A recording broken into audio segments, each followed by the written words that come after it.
Hello again. Judging from some of the comments in previous posts of mine on the subject of Black History Month, there is some confusion because in the United States this important event is celebrated in February. In Britain, though, Black History Month is October.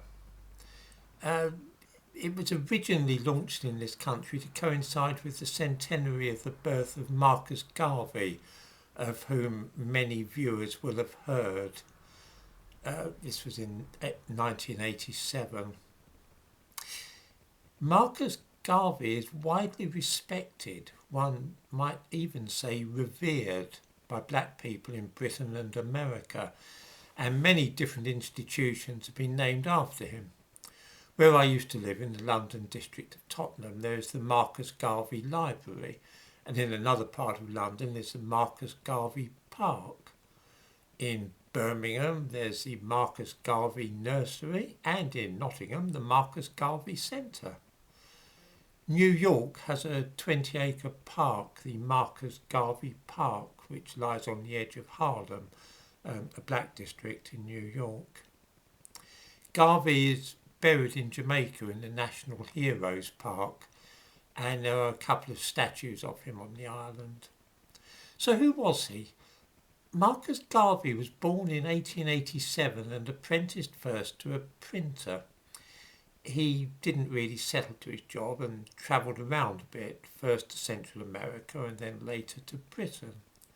He returned to Jamaica in 1914 and founded the Universal Negro Improvement Association with the avowed aim of establishing a brotherhood among the black race, promoting a spirit of race pride, reclaiming the fallen and assisting in civilizing the backward tribes of Africa. There was a bit of a problem with the name because many Jamaicans found the word Negro offensive. Things didn't really work out well in Jamaica because many people thought that he was just on the make, and there were many allegations that the funds he raised were being used to pay his personal expenses. So in 1916 he moved to America and went to live in Harlem. Garvey was a black separatist, which meant that he thought that black people shouldn't really mix with whites and certainly not marry them. He was very much opposed to miscegenation, to black people and white people marrying and having children. He was very scathing about this, and he also had some unpleasant things to say about black people whose skins were lighter than his. This didn't make him popular with a lot of black people because many African Americans have a mixed ancestry with white relations, white ancestors. For the next few years, the Universal Negro Improvement Association did well, bringing in plenty of money, enough to provide Marcus Garvey with a Cadillac and a home. There were even more suggestions that the whole thing was a racket to line his own pockets. In 1920, the UNIA held a conference at which Garvey was declared Provisional President of Africa, and a government in exile was formed of West Indians and African Americans, none of whom had actually been to Africa. This, of course, irritated real Africans. It gave Marcus Garvey a chance to dress up in some weird uniforms which he invented. The thumbnail to this video shows him wearing one such, looking, I don't really know like what, an admiral perhaps.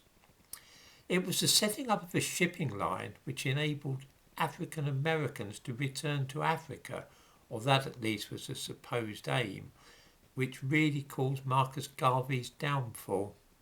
That and endorsing the racist ideology of the Ku Klux Klan. Garvey sold shares in a boat which didn't exist and was prosecuted for this by the American authorities. At the same time, he met up with the Grand Wizard or head of the Ku Klux Klan and declared that the two of them had the same aim, that they got on well together, because one wanted a separate white country and the other wanted a separate black nation. This shocked many black people and made him very unpopular, but Marcus Garvey dismissed those who objected by claiming that they were not really black people, because some of them were too light-skinned. At his trial for fraud, he was convicted and sentenced to 2 years in prison.